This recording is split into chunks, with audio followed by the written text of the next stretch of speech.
Assalamualaikum dan salam sejahtera kepada doktor.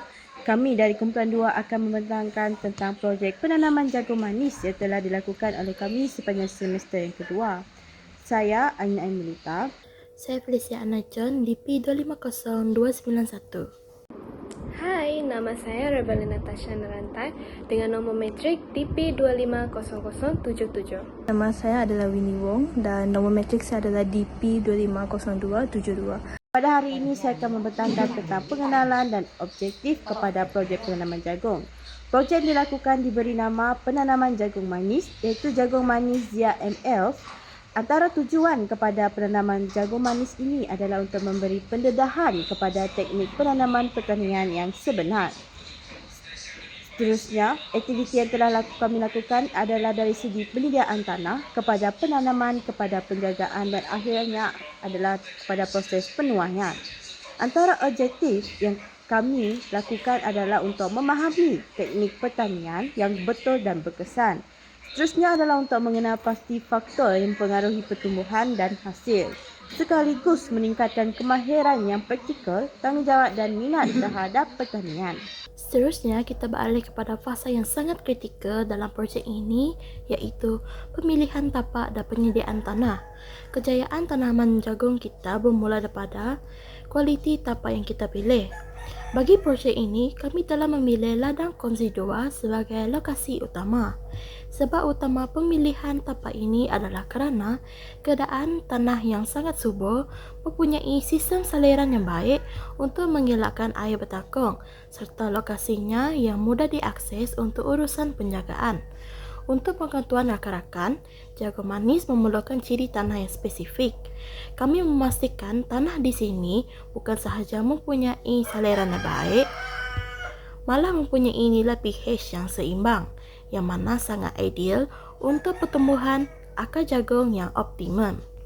Sebelum menanam, kami telah menjalankan 5 langkah penyediaan tanah yang rapi. Yang pertama, membersihkan kawasan daripada rumpai dan sisa tanaman lama. Kedua, proses membajak dilakukan untuk mengemburkan tanah agar pengudaraan tanah yang lebih baik. Ketiga, kami melakukan pengapuran untuk menstabilkan tahap asid tanah. Keempat, taburan baja asas diberikan bagi membekal nutrien awal kepada tanah. Dan akhir sekali, tanah dipastikan rata dan dibentuk batas bagi memudahkan pengurusan tanaman serta pengaliran air. Seterusnya, kita beralih kepada proses penanaman. Proses penanaman kita perlu melakukan pemilihan benih. Pemilihan benih, kita perlu menggunakan varieti sesuai dengan iklim Malaysia. Benih mesti berkualiti, seragam dan bebas penyakit. Seterusnya, kaedah penanaman kita perlu menanam terus pada batas dan pastikan 1 hingga 2 biji dalam satu lubang. Seterusnya, simptom jika kita tidak mengikut kriteria kaedah penanaman, daun akan menjadi layu, bintik hitam, reput, tumbuh saran pun terbantut.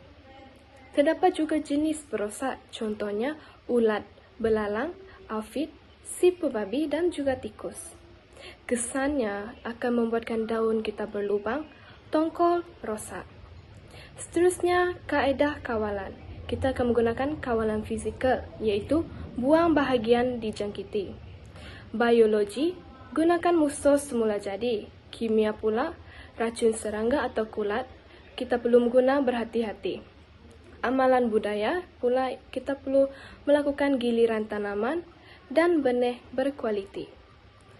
Okey, lepas tu kita pergi ke penuaian dan hasil.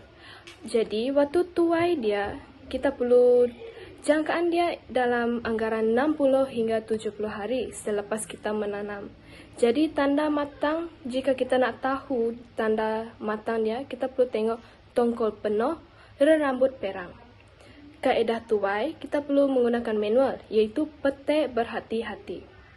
Penilaian hasil pula, bilangan tongkol, berat dan kualiti.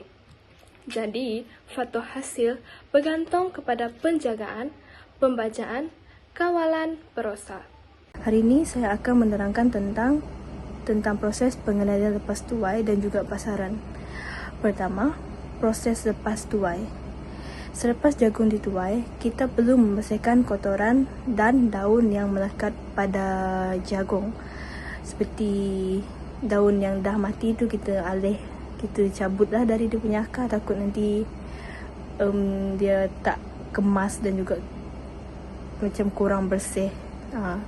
Seterusnya, jagung akan digradekan mengikut saiz dan juga kualiti. Ini penting untuk memastikan harga yang sesuai dan juga memenuhi kehendak pelanggan. Selain itu, kita perlu mengelakkan jagung terdedah daripada haba yang tinggi, sebab haba yang tinggi tu takut jagung tu rosak lah. Lepas tu jagung tu sebaiknya disimpan dalam suhu bilik, suhu yang sejuk, bagi mengekalkan kesegarannya.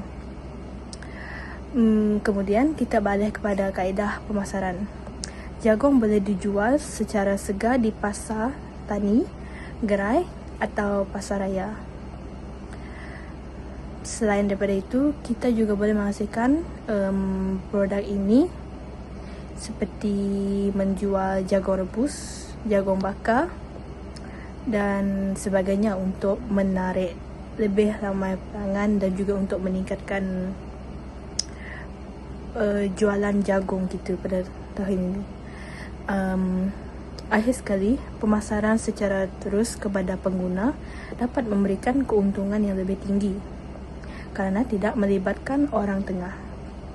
Jadi, secara kesimpulannya, pengendalian lepas tuai yang baik dan strategi pemasaran yang betul sangat penting untuk memastikan kualiti jagung terjaga serta meningkatkan keuntungan jualan. Itu saja daripada saya. Sekian, terima kasih.